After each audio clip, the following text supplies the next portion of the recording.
Salam rahayu Pak Dokter, Pak Putu, Novi Gatra sehat. Luar biasa. Makasih waktu Pak Dokter, kita akhirnya bisa lagi nih ngobrol-ngobrol, bincang-bincang asik. Oh. Tumben. Kasih sekarang. Silakan. Pantain sih. Pokoknya di Mitos Gen. Pertama kali Ya, nih. tadi bekelun nih gitu. Bang selah coba. Biasanya ngalah tumben. Asane petang ada mimpi napi ya. Kadang orang sesangi surya. Sesang. Orang demi tos maluan. Kalau Tapi sesang ini. beli ini. Wah, ini Pak Dokter mulai transaksional ini. Dadang dope ya Pak Dokter. Setelah pakai kan sakit bohong pada Nggih. leher sakit nih kan Nggih. atau kenapa? Nggih. Setelah pakai itu kan enak, setelah pakai PR7-nya. Nggih. Masih sangi ada yang Nah, napi sesang. kalau ini agak hilang pegalnya. Nggih. Pokoknya saya harus mengatakan pertama demi tos Gen. Iya. Puniki Pak Dokter langsung aja kita Iya, sambung-sambungkan aja nah. Nah, kalau seandainya berdoa seperti ini, kan Nika bisa disebut doa. Doa Nika kan tidak harus di depan tempat suci ataupun pura atau apapun Nika. Iya. Ngomong Niki kan bagian dari doa kan kan. Iya. Ketika doa Nika perspektifnya dianggap adalah meminta, memohon, berharap, Nika misalnya berjanji Nika. Nah, rata-rata kan berharap ingin sesuatu. Nah, ketika itu ditambah dengan janji, nah Nika tadi, tidakkah itu disebut transaksional? Misal nih, kalau saya berhasil lulus, saya mau apalah gitu. Ya, misalnya. ngaturang Guling, atau gering. timun biasanya sebutnya. Yang merajan gitu. Merajan atau gimana? Itu istilahnya napi Pak Dokter? Mesesangi. Mesesangi. Nah, Ika boleh mesesangi Nika atau gimana Niki? Karena perspektifnya banyak nih. Ada yang bilang ngapain gitu. Dia mesesangi. Tapi begitu suut mesesangi sedang letak guling, ya saya malu ngempok kriuk nih, tes kriuk. Nah, yang mana yang benar gitu? Betul, dan juga apakah mesesangi itu sebenarnya ada di apa namanya istilahnya itu?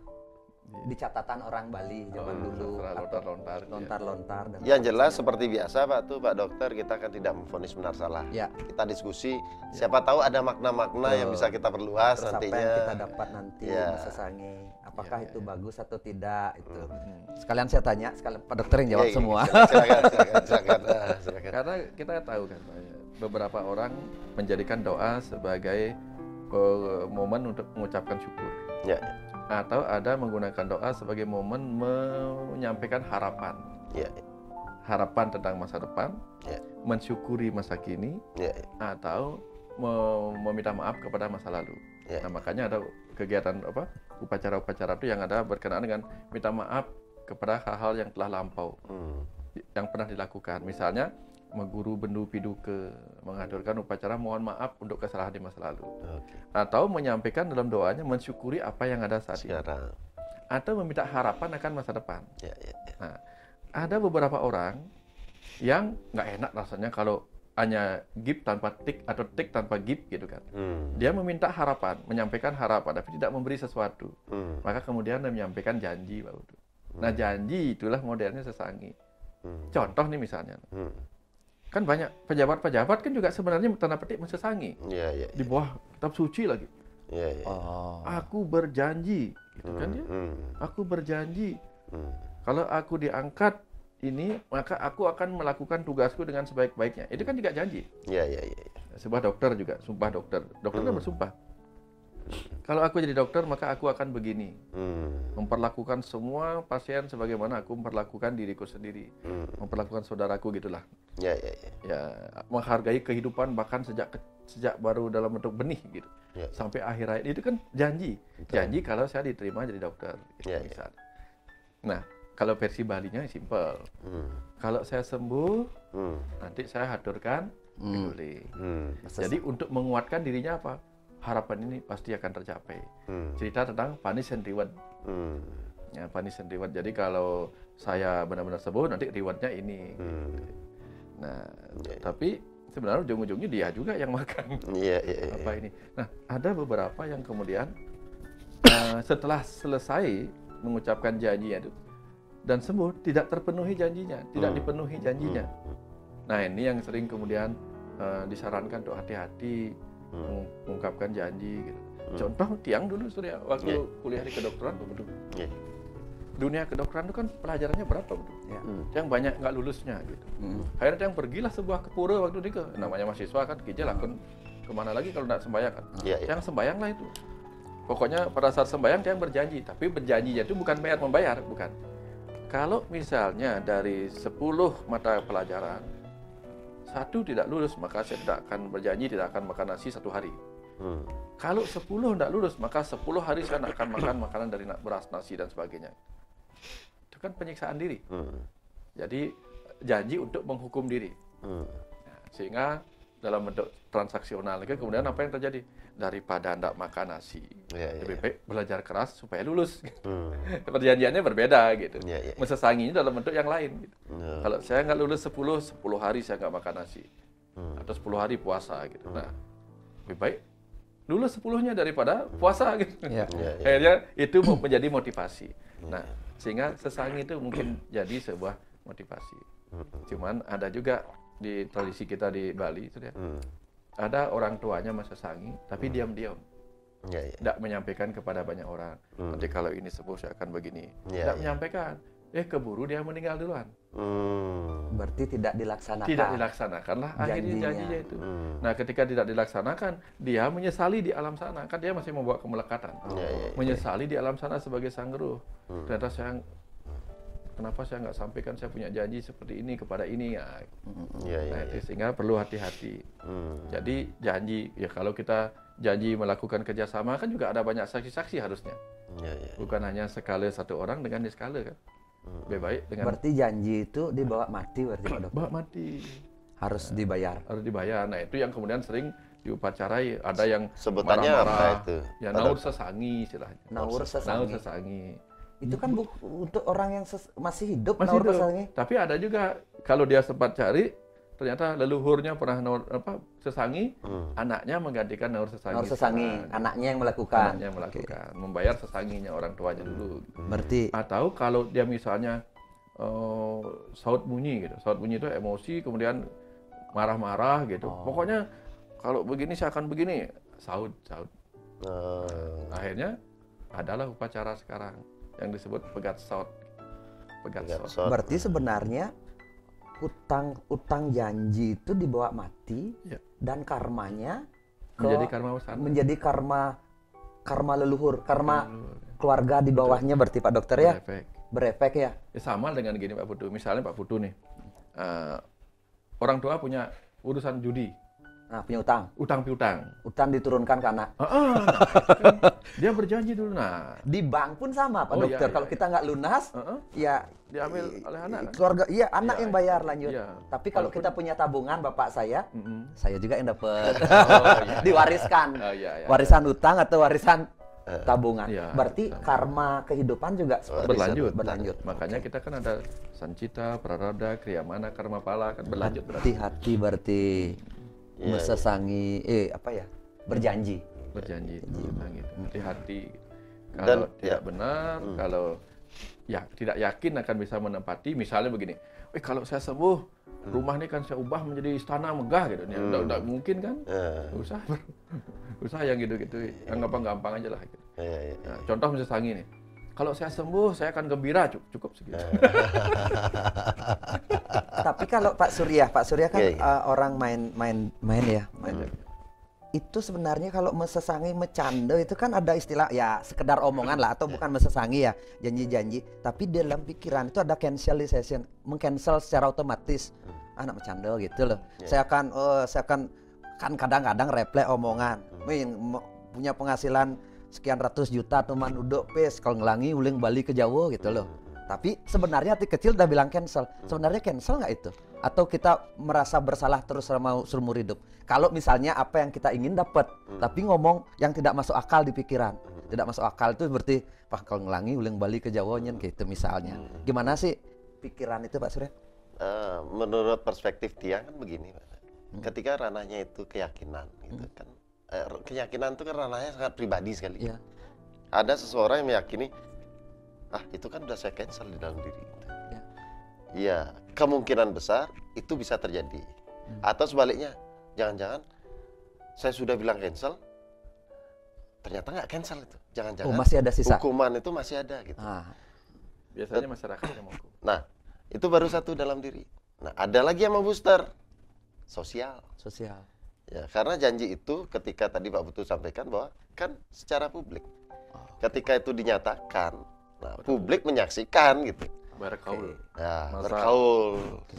Nah, ketika ranah itu, nah, ya mohon maaf, sekarang juga banyak orang berkaul massa pun dia cancel kok. Secara buktinya. Cancel ya. Ya, nah sekarang pertanyaannya adalah apakah keyakinan dalam dirinya bahwa dia meng-cancel itu atau gimana? Ranahnya di sana. Tetapi saya yakin itu juga ada sedikit pengaruh efeknya dari kita meng-cancel itu. Karena apapun itu hukum pertukaran jalan, energi pertukaran itu memargi, berjalan. Mungkin di sini dia meng-cancel, hal lain yang akan membuat dia akan juga tanda kutip menebus kalau kita bicara tadi itu. Tapi efeknya memang berbahaya Pak Putu. Kalau kita berjanji pada diri sendiri tidak menepati, efeknya berbahaya. Kalau kita mendalami dunia metafisik. Ketika kita tidak jujur pada diri sendiri, lama-lama nanti kita ngomong A, B, C, susah menjadi nyata. Kenapa? Alam semesta kecil di dalam diri kita ragu-ragu. Udah terbiasa ragu-ragu. Makanya dalam ajaran agama diajarkan satya. Jujur pada apa yang kamu sampaikan. Nah, masa sangi itu kalau tidak jujur, nggak dibayar kaulnya. Nah, efeknya kepada DNA-nya sendiri gitu, kepada kecerdasan semesta itu, yang kolektif tadi. Gitu.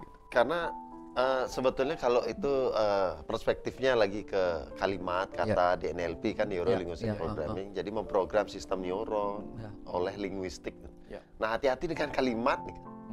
Ketika itu sudah dinyatakan itu kayak Google Map, kita sudah input data gitu.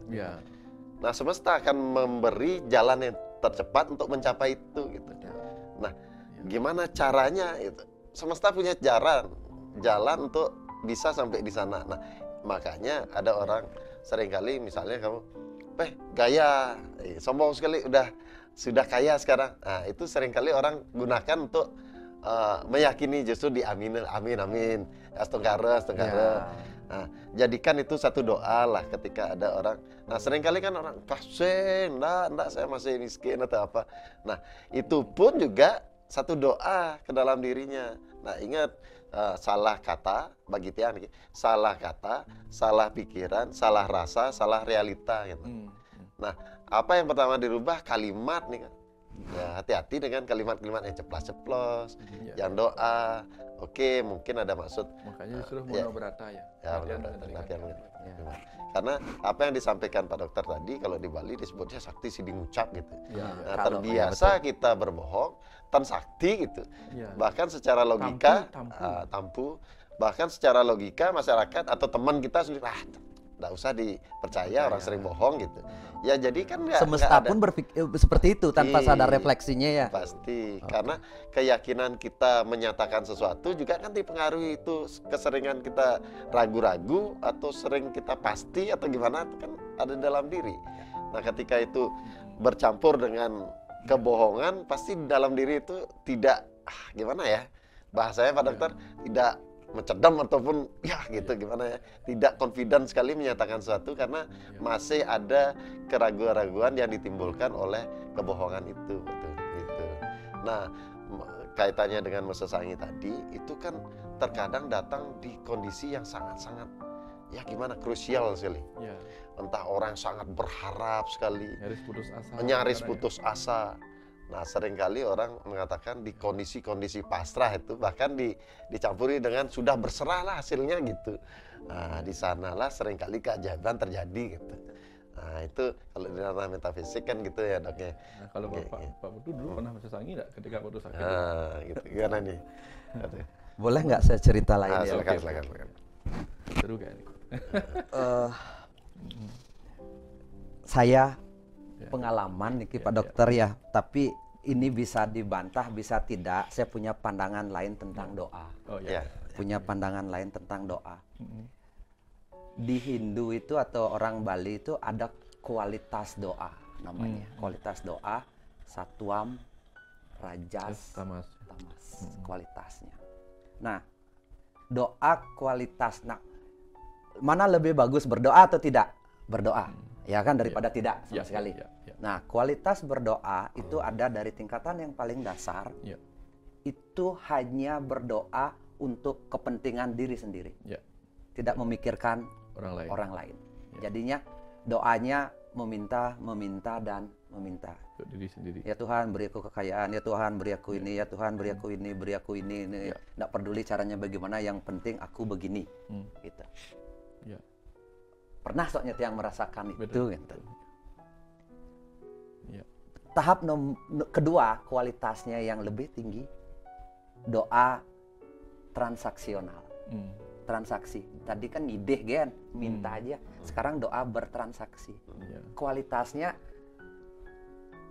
satuam, rajas, tamas, satuam. Rajas berarti dia posisinya. Transaksi. Disinilah posisi mesesangi. Lebih bagus posisinya dari hanya sekedar meminta. Mau berjanji, ya Tuhan, jika, tapi tetap ke aku. Tetap ke diri sendiri. Jadinya, ya Tuhan, jika panak tiang lulus gitu, atau bisa kuliah, saya bisa kuliah di Surabaya, saya akan berjanji melakukan bla bla bla. Nah, itu doa transaksional. Bagus kah?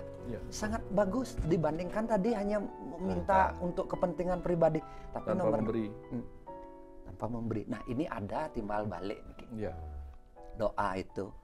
Nah, itu biasa kita lakukan. Bagus gitu. Tapi ada lagi kualitas doa yang lebih tinggi lagi.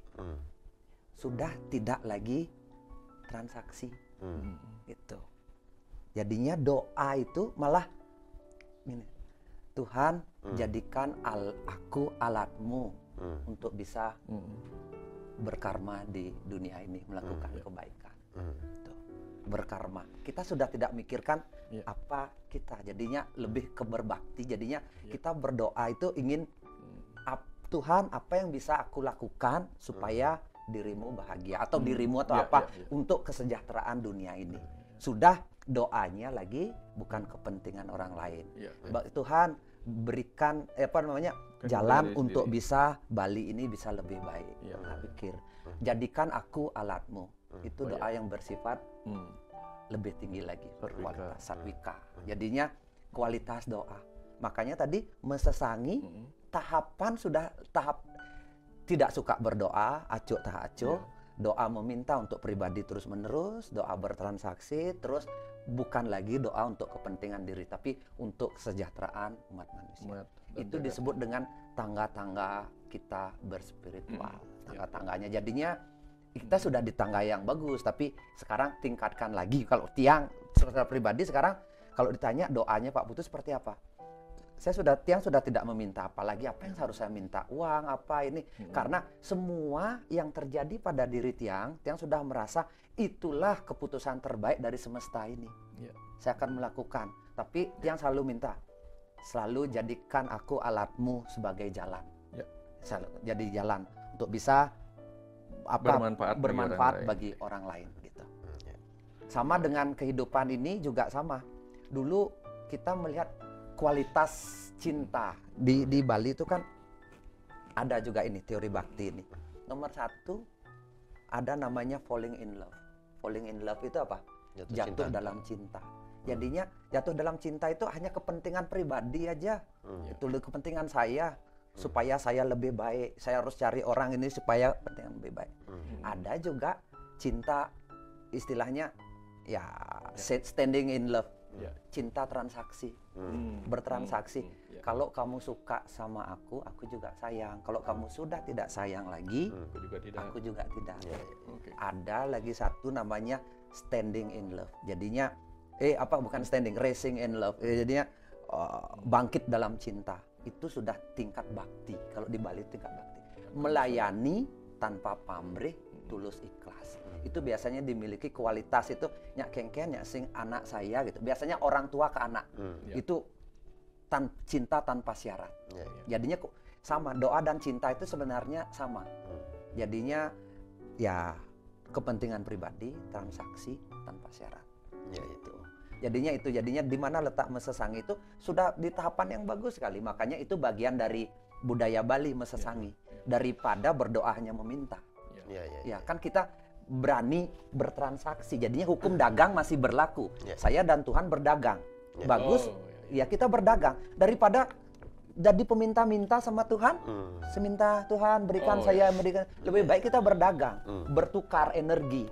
Tapi yang terbaik kalau bisa beri. Tapi hukum kehidupan selalu terjadi. Hukum alam semesta kan sudah terjadi. Apa yang kamu lempar itu akan kembali, hukum gaung dan sebagainya. Nggak usah dipikirkan apa yang kita dapat. Semesta pasti memberi. Cuma jadikan aku alatmu saja. Jadikan aku alatmu. Ya, kita jangan pikirin apa-apa lagi. Kita tugasnya dulu kerjakan. Nanti apa? Ya kalau memang kita harus berbuat baik supaya kita menjadi jalannya semesta.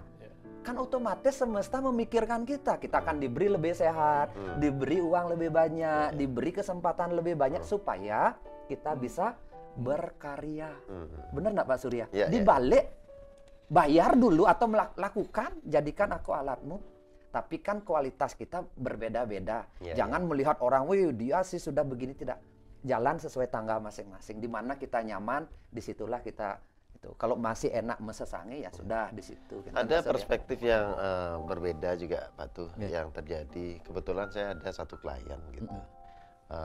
Karena saya banyak bahas tentang kalimat justru ketika dia sudah datang dengan berbagai permasalahan segala macam. Nah, kebetulan ini ada satu gitu, dan mohon maaf ya kebetulan pemuka agama lah gitu. Pas bahwa saya punya masalah keluarga, saya punya masalah ekonomi, bla bla bla. Tentu orang datang ke saya pasti ada masalahnya kan gitu, nggak mungkin datang tanpa masalah kan gitu. Nah pasti ada gitu. Nah pertanyaan saya langsung to the point. Oke, doanya apa? Gitu. Karena doa bagi saya adalah tujuan. Tujuannya mau apa nih, sama seperti naik motor nih, tempat mau kemana. Nah ketika tidak ada tujuan, bisa sudah sampai tapi tidak merasa sampai, atau tidak sampai tapi merasa sudah sampai kan gitu.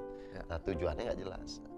Nah menariknya dia katakan seperti ini, saya sudah tidak pernah meminta, saya selalu berdoa berikanlah yang terbaik. Tidak spesifik. Nah, tidak spesifik, berikanlah yang terbaik sudah. Bagi orang pada umumnya berdoa berikanlah yang terbaik kayaknya sudah sangat dewasa sekali, spiritual banget gitu ya. Tidak meminta kan gitu ya. Belum tentu. Nah, tetapi realitanya adalah dia situasinya juga seperti itu. Makanya saya buat satu tulisan. Tidak ada yang salah ketika kita berdoa berikanlah yang terbaik. Tetapi note di bawahnya adalah syaratnya tidak boleh sama sekali komplain terhadap kehidupan karena itulah yang terbaik kan gitu. Tapi ada sambungannya sebelah. Ketika kita masih tanda kutip komplain terhadap kehidupan, artinya kita masih merasa perlu ekonomi atau apa perlu ini, gunakan hak kita sebagai manusia apa? Hak memohon. Betul. Gitu. Karena setahu saya jangankan mohon dimaki aja Tuhan enggak apa-apa gitu. Ya, seperti itu. Nah, karena bagi saya pribadi, memohon itu adalah seperti tadi alat membuat tujuan dari apa yang kita mau capai itu jelas gitu. Nah buktinya apa? Kembali hidup itu kan paradoks. Bagi si A mungkin caranya seperti ini yang cocok, bagi si B caranya seperti ini yang cocok, dan di atas cocok atau tidak cocok, atau benar atau tidak benar, manfaatnya ada nggak bagi pribadinya. Dan terbukti bagi orang itu ketika dia mulai menata tujuannya, berdoa, oke, saya tujuannya ini, dan itu pun ditata di level step 1 apa? Hal yang termudah dulu. Karena ketika dulu dia berdoanya agak jauh banget, bawah sadarnya atau keyakinannya kayak menyaksikan itu akan bisa tercapai. Nah, boleh tujuannya jauh dulu, tapi fokusnya adalah jarak-jarak terdekat. Contoh gitu, kita mau besok kemana? Ke Bedugul atau mana? Nah, sebelum kita tentukan ke Bedugul atau kemana, tentu kita tidak bisa disebut sampai di mana kan gitu. Jadi harus ada tujuan kita dulu untuk kita bisa dikategorikan atau diidentifikasikan sudah sampai atau tidak sampai kan gitu. Sehingga doa pun perspektif di konteks yang ini adalah harus ada tujuannya gitu. Dan hebatnya pikiran itu bahwa ketika itu sudah jelas, kemudian divisualisasikan, kemudian diafirmasikan dan diyakini itu ada, dan kita berfokus pada tahapannya, nyampe dia di sana gitu. Dan tentu saja hal ini tidak berlaku umum gitu. Masing-masing orang berbeda gitu. Tapi Pak Dokter kira-kira nih. Gitu ya, saya agak tertarik dari itu. Sama dengan misal begini, saya sama Pak Putu. Pak Putu, dia tidak akan minta uang, tapi bisa enggak berikan saya uang? Nah sama nih Kak. Dia enggak minta, tapi bisa enggak berikan? Tuhan saya enggak meminta yang terbaik, tapi bisa enggak berikan saya yang terbaik? Sama. Sebenarnya sama. Tapi yang tertarik dengan apa yang disampaikan Pak Putu tadi itu, analogi yang mirip gitu. Contoh begini, kalau kita melihat diri kita sebagai anak-anak semesta, karena Pitri Dewa Bawa, Mitri Dewa Bawa, orang tua adalah Tuhan, Tuhan adalah orang tua. Gitu. Maka ada yang seperti tadi itu, ada anak yang DPS. Ada BPS, Mak, nanti saya mau nyapu, si uang ya. Tuh Bang Pes nyep sampah. Yang satu lagi enggak, dia nyapu aja, enggak minta apa-apa. Nyapu aja. Orang tua aku keuangan gaya gitu. Bersih ya. Nah, tiba-tiba itu mungkin ya. Jadi ada yang anak pulang dari sekolah tak uang, mau keluar tak uang. Karena gitu. Dia sudah tahu tugas kita bekerja, tugas orang tua memberi. Tugas itu. Tapi benar sih omongan Pak Surya juga, Pak Surya. Saya baru juga paham hari ini. Saya sering mengajarkan kamu jangan meminta, tapi nggak benar juga. Kita harus mengikuti tangga-tangga dari bawah itu ternyata. Kalau dia tidak tahu dulu tujuan hidupnya dia ngapain, belum tahu dia di mana posisi hidupnya, mau ngapain, doa tuh yang paling puncak itu kambang itu nggak jelas. Tuhan berikan aku yang terbaik gitu loh, tidak jelas. Itu nggak benar berarti. Dia sebenarnya nggak punya tujuan hidup. Kita sudah punya, kalau saya doa itu doa bersyukur dan ada di puncak, tidak meminta apa lagi, tapi berikan saya jalan untuk bisa mengabdi. Saya sudah jelas posisi saya, tugas saya di dunia ini apa. Cuma beri saya jalan aja yang terbaik untuk melakukan itu. Seperti Tiang, anggaplah tugas Tiang sudah melayani masyarakat di bidang kesehatan. Udah jelas nih Ki, supaya banyak orang terbantu. Gitu. Beri saya jalan untuk ini melakukan terbaik. Saya potong Pak Tu sedikit. Ya, jadi ketika kita bicara kata, Pak Tu, kata itu kan belum punya makna sebelum dimaknai. Ya betul. Sebagai seorang Pak Putu Faras gitu. Terbaik nih kan Pak Tu udah tahu terbaik itu maksudnya apa gitu. Tapi bagi orang lain terbaik nih kan nggak jelas nih. Kambang nih. Jadinya kalau orang yang seperti itu ya harus spesifik. Betul. Tuhan berikan saya petunjuk untuk tahun ini bisa bekerja dengan penghasilan kurang lebih 3 juta sampai 5 juta per bulan. Gitu. Dan bahkan ketika kita bicara pikiran dan itu dinamis, terkadang kita berdoa kayak tadi, terkadang kita hanya berdagang, terkadang kita hanya bersyukur sudah. Bersyukur dan terima melayani. kasih gitu. Dan itu kadang-kadang bila perlu, karena tanpa sadar, contoh misalnya tiba-tiba kita datang ke rumah sakit, jenguk teman kita yang sakit, otomatis Tuhan berikan kesembuhan, minta lagi, gitu, minta lagi kita. Jadi dinamis sekali. Terkadang kita di level mana, bagi Tiang seperti inilah. Sebenarnya menurut Tiang Pak Dokter, puncak dari doa itu memang bakti nih kok. Maksudnya gini, kidung-kidung doa itu atau mantra-mantra suci kan sebenarnya jarang yang meminta, sedikit lah. Kayak mantra Om Namah Shivaya gitu misalnya, Om Saraswati Ya Namaha gitu misalnya kan, itu nggak ada. Terpujilah Engkau ya Tuhan, gitu kan segitu saja doanya. Engkau yang maha besar, maha pengasih dan maha penyayang, tidak ada lanjutannya. Jadinya kita memuja-memuji gitu loh, supaya segitu aja bentuk doa. Kita wujud rasa syukur. Sebenarnya itu puncak dari rasa syukur kita. Karena ya kalau kita lihat dari penelitian juga, ternyata rasa syukur itu adalah vibrasi tertinggi. Menarik keberlimpahan itu kalau kita lihat. Tapi kan kita tidak melihat itu. Ternyata puncak doa itu rasa syukur itu sendiri. Dan itu terjadi ketika orang yang sudah sampai kan Pak Tuh. Betul. Sama seperti orang yang sudah misalnya tujuannya bedugul. Betul. Sampai bedugul nggak meminta lagi. Dia aduh menikmati, dia bersyukur, memuja. Tapi orang yang belum, orang yang baru akan nih, doanya harus banyak. Semoga lancar di jalan. Semoga nggak macet atau apa. Tergantung juga Pak Surya. Betul. Sama Dinamis kayak nanti. ada orang yang berpikir nyapu dulu baru dikasih seperti Pak Dokter. Ada yang berpikir punya rencana penghasilan begini dengan cara menyapu gitu. Ya. Makanya apa namanya hukum pelatihan yang dari luar negeri itu law of attraction. Kan langkah pertamanya bersyukur dulu. Baru memikirkan. Syukurnya nomor 1 dulu, Pak Surya. Tapi masing-masing punya sih menurut Tiang. Makanya salah satu bentuk yang paling bagus, balik lagi Pak Dokter. Saya lupa Pak Utuh tentang law of attraction. Saya lupa bersyukur dulu atau menentukan goals dulu. Mungkin goal juga. Saya nggak tahu. Tapi sepemahaman saya tahapannya adalah satu adalah harus tetapkan goals. Tujuannya jelas. Kedua, visualisasikan. Jadi harus nomor 3 bersyukur ya. 3 rasakan itu sudah ada menjadi milik kita. Termasuk syukuri itu sudah ada. Gitu. Tetapi mohon maaf ya kebetulan kalau sertifikasi itu yang law of attraction coach Kenten. Oke. Yang balik berarti. Tetapi Ampura Tiang ada di fase juga mendiskusikan bahwa tidak semuanya dikit-dikit law of attraction. Karena law of attraction itu adalah faktor non teknis di pikiran. Hanya bagaimana membuat satu keyakinan dan membuat satu settle tujuan kita lebih jelas gitu.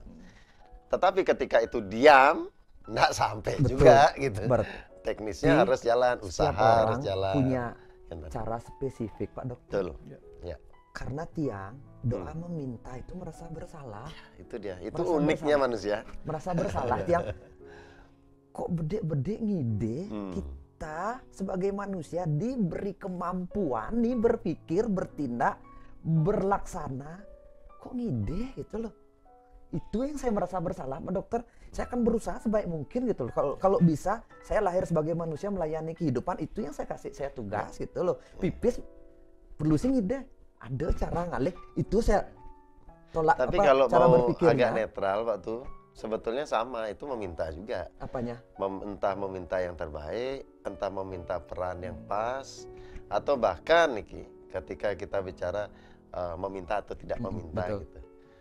Bahasa berikanlah seluruh makhluk bahagia gitu. Itu meminta yang sangat-sangat luar biasa nih kan. Membuat semua bahagia tuh bayangkan itu bahwa di dunia nih kan ada yang bahagia tidak bahagia gitu. Kita mintanya pang bahagia semua gimana itu. Itu berat sebetulnya, tapi dirasa tidak berat gitu. Dirasa kayaknya sangat spiritualis sekali. Oh, dia sudah meminta semua makhluk bahagia. Itu berat itu. Berat sekali permintaan luar biasa. Makanya di mana saya sempat baca buku di luar negeri itu Pak Dokter. Lupa saya judulnya terus terang. Ini waktu saya kuliah baca, balik lagi tuh. Satuam Rajas Tamas itu. Kan tadi doa meminta, transaksi. Terus yang satuam itu pecah 2. Tetap hati kecilnya walaupun dia ingin melayani Tuhan, hati kecilnya itu harus ya semoga saya tetap dijaga supaya tetap sehat dan sebagainya. Sehat untuk melayanimu. Nah, yang terakhir ini kecil sekali jumlahnya, murni bakti. Ini murni bakti. Nah, kita sudah aku dan Tuhan itu satu. Jadinya aku dan Tuhan itu satu. Jadinya sudah tidak bisa membedakan lagi itu menurut Tiang. Jadinya menarik sih. Balik lagi tadi ke mesesangi itu. Itu adalah cara unik orang Bali untuk memotivasi diri, untuk meyakinkan kita bekerja bersungguh-sungguh. Anggap kita pakai analogi yang berbeda Pak ya. Kita pakai analogi yang berbeda. Sesangi itu supaya lebih gampang. Contoh gini Pak. Mana sih harusnya duluan bersyukur apa meminta? Nah, contoh nih. Ketika kita upacara, artinya dekat, cara kita mendekat dengan Tuhan, yang kemudian menjadi sembahyang itu gitu. Berarti upacara kita adalah sembahyang. Artinya kita berkumpul dengan beliau untuk menyampaikan sesuatu. Mana yang yang harus dilakukan lebih dulu, bersyukur apa meminta? Contoh nih. Ya. Ketika kita rapat di perusahaan, semua undangan hadir. Tentu kita pertama tidak akan menyampaikan, saya minta target kita tercapai, pasti enggak. Pertama apa? Terima kasih sudah memenuhi undangan saya. Ya. Terima kasih semua sudah hadir. Ya. Terima kasih kita sudah sehat semua. Terima kasih dulu. Nah sekarang terima kasih semua potensi kita, modalitas kita sudah mencukupi. Ya. Nah sekarang kita ayo ke depan kita main target. Betul. Nah, target. Nanti kalau ini tercapai, saya akan memberikan ini kepada kalian. Nah, sesangi. Ya. Kepada dewa di dalam diri orang-orang. Ya. Dewa itu deep cahaya, energi cahaya dalam diri orang sehingga ada semangat dalam dirinya. Kalau kita bawa ke sana, maka semuanya benar. Betul, bolak-balik ya. Bolak-balik. Terima kasih boleh. Terakhir lagi terima kasih kita. Ya, terima kasih sudah kita sepakat untuk ke depan begini. Ada target. Ya. Tapi di balik mesesangi harus ada action yang harus dilakukan. Jangan hanya mesesangi tidur di rumah. Itu berarti salah persepsi tentang mesesangi. Benar nggak Pak Surya? Betul. Karena law of affirmation, law of action. Bukan belum. Law of affirmation, law of attraction, law of action. Ya. Berarti nah ini. itu yang sebutan kita sering sebutnya mabuk loa. Mabuk loa. Ya, berarti dengan tidur aja bisa selesai nggak mungkin ya? Dipikirnya hanya dengan afirmasi, visualisasi, gubluk itu datang duit. Ya enggak begitu juga. Tetapi apakah itu tidak penting? Karena saya juga banyak membuktikan bagaimana afirmasi itu membentuk neuron, sistem neuron itu berubah. Oke. Ternyata. Berarti saya tanya Pak Surya, letak afirmasi di dalam action kita ya, kok afirmasi? Mesesangi itu posisinya di dalam tindakan kita di mana Pak Surya? Menambah keyakinan dan tujuan kita lebih jelas. Bukan hanya sekedar menambah keyakinan kan? Membangun tujuan tadi kan? Jelas. Tujuan jelas, fokus jelas, ya jelas. Kata mempengaruhi, mesesangi nih, pikiran berubah. Fokusnya jelas, jiwa jelas, realita jelas. Berarti mesesangi itu harus meseken-seken. Oh pasti. Kan ada hanya sekedar aja mesesangi omongan ceplos atau mendadak gitu di pura. Harus dipersiapkan dari rumah apa yang kita anggaplah berdoa. Benar-benar bila perlu tertulis dan terencana Pak Surya. Ketika disebut mesesangi sekan, salah satunya yang disebut sekan di Bali kan pejati, sujati nih kan. Itu artinya dia sudah mempersiapkan. Kalau sampai dia sudah mempersiapkan pejati, bersekan nih kan. Kalau enggak pejati canang. Ya canang lah. Tapi kalau dia ada pura ngomong kangen kau ya saat bunyi namanya. Saat bunyi itu. Ya, saat bunyi namanya. Pokoknya makanya mereka kene gitu. Gitu, saat bunyi. Ya menyadin siapa percaya yang gitu. Orang-orang dulu itu apa aja biasanya disesangi Pak Dokter?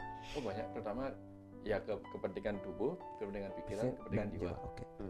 Dengan tubuh ya apa? Sakit supaya sehat. Pak Surya, kalau dibandingkan metode orang dulu sama orang sekarang, teori LOA dibandingin dengan teori mesesangi kan mirip ini. Saya lihat agak mirip. Terus terang agak mirip. Kok lebih menarik saya LOA-nya mesesangi ya? Karena dikaitkan ke Tuhan. Ya jadinya nilai bersungguh-sungguhnya jauh lebih tinggi jadinya. Cuma dia harus ngerti bahwa itu hanya awal untuk action selanjutnya. Gitu. Kan ada mabuk LOA, berarti kan ada mabuk mesesangi juga. Ya ada itu. Saya lebih menarik jadinya LOA itu bisa dikaitkan juga dengan janji dengan Tuhan kan? Bisa kan? Bukan janji sama diri sendiri kan? Atau membuat bukan janji siapa? Rencana kerja kita, target kita ingin capai. Silakan Pak Surya. Nah, Nika ketika kita bicara keyakinan, ranahnya itu unik sekali Pak tuh. Contoh simpel deh, gitu simpel. Ada seseorang yang baru bisa kerjanya tuh luar biasa atau membooster diri ketika dia ada tekanan, ada target. Kalau nggak punya target dia kayak kurang greget. Tapi ada juga ketika dia ada target, stres dia nggak kerja. Nah di sanalah uniknya manusia. Yang tahu siapa? Dirinya sebetulnya Pak tuh. Yang paling tahu kan? Belum tentu Pak Surya tahu dirinya. Tetapi, mungkin butuh bantuan orang lain. Butuh bantuan orang lain. Bagi orang yang menyadari gitu. Tapi kalau data dia yang seharusnya paling tahu. Dia yang punya. Ya, karena dia yang paling tahu tentang data dirinya, tapi tidak banyak juga kalau kita bicara tentang bagaimana orang membaca dirinya kan gitu. Makanya banyak kalau di Pak Dokter adalah hal yang pertama adalah nandurin karang awak gitu, melajen dewek dulu kan gitu.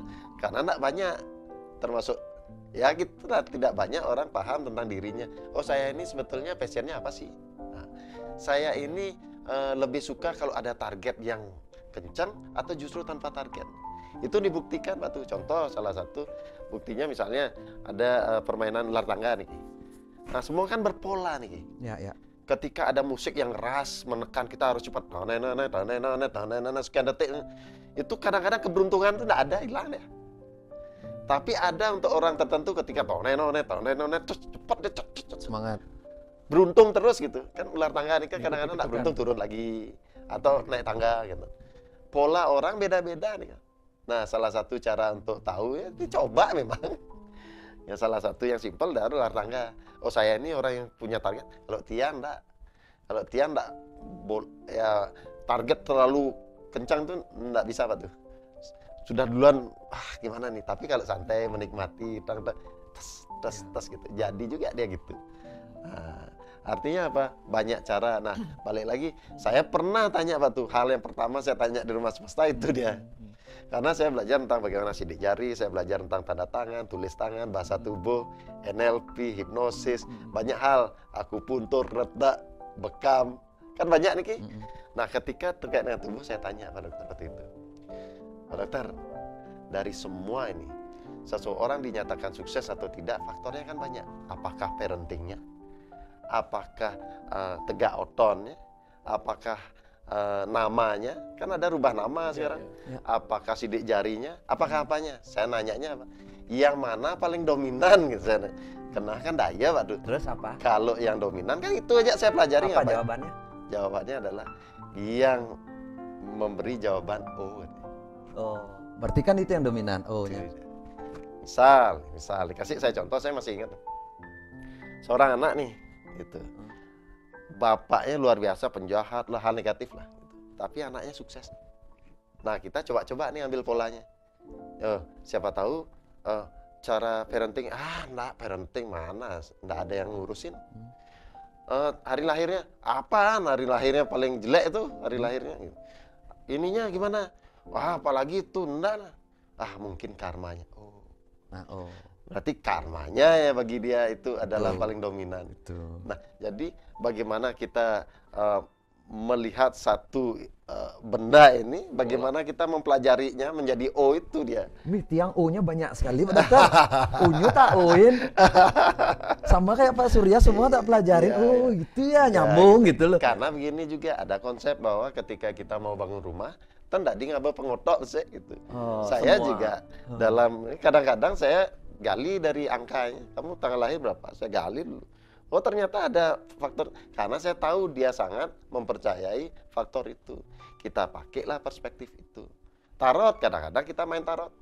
Jadi kesimpulannya kalau membangun seseorang itu, membuilding seseorang itu, kita harus pakai satu alat. Namanya palu gada. Palu cari gua ada. Ya, berarti orang Bali itu Pak Dokter untuk ya berkarir atau berdoa sesuatu itu kan salah satunya itu yang menarik itu kan tadi mesesangi. Terus kalau ada nggak cara lain selain mesesangi Pak Dokter? Mempejati, ngatur piuning. Kalau kita nih berarti ada yang ngatur piuning kalau memulai usaha baru dan sebagainya. Kan baru terus itu telah ngatur piuning diproses itu mesesangi nyidang kene gitu. Berarti kan sudah ada tonggak Pak Dokter untuk memproses. Kalau sudah tercapai, ada nggak bentuk rasa syukur? Maya sesangi tadi. Maya sesangi. Terus kalau kita melakukan kesalahan, misalnya salah pelih nih melakukan tindakan apa? Matur bendu guru piduka. Guru piduka. Menarik Pak Surya. Seperti dibuatin apa namanya? Titik-titik poinnya kita untuk bertumbuh solusi dalam kehidupan.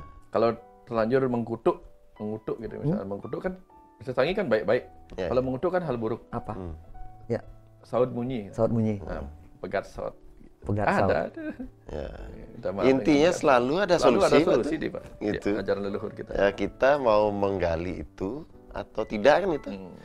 Tapi kadang-kadang yang susah itu menemukan benang merahnya. Nah, di mana letak poin mesesanginya. Ya. Di mana poin ngatur tuning untuk memulai sesuatu supaya ini terangkai. Sehingga kita menjadi manusia yang bermakna tadi kan, atau bermanfaat tadi. Nah itu salah satu tugas The Mitos, kan? Menggali, mendeskripsikan, atau gimana? Kenapa laba-laba bisa bikin jaring-jaring? Ya. Karena dia tahu di mana ada pohon lain di seberang sana untuk saya jadikan pegangan satunya lagi. Kalau dia hanya melihat satu, gimana caranya bikin jaring kalau tidak lihat satu? Pasti dia harus lihat ujung yang lain, baru dia bisa bikin gini. Nah, kalau orang hanya tertutup, tahu ini saja, dia nggak akan bisa menemukan benang merah. Betul. Main body soul. Nih, sekarang ada jaring-jaring di sini. Kan betul ya, main body soul itu. Seperti itu, wah, luar biasa. Hidup jadi The Mitos. Ya, kata orang bijak tidak ada kebetulan yang kebetulan. Iya. Dulu saya merasa, nih Ngujang aja bikin konten The Mitos ini, ke Ngujang ragennya gitu loh. Tapi karena nggak enak sama Pak Dokter, ya udahlah nggak apa-apa. Tapi sekarang ternyata bermakna. Kalau bermakna buat orang kok seru juga ya The Mitos gitu loh. Ya, kalau gitu pokoknya tetap di The Mitos Gen. Semua Niki, Pak Dokter sudah hampir 1 jam Niki. Sampai ketemu di The Mitos berikutnya. Rahayu.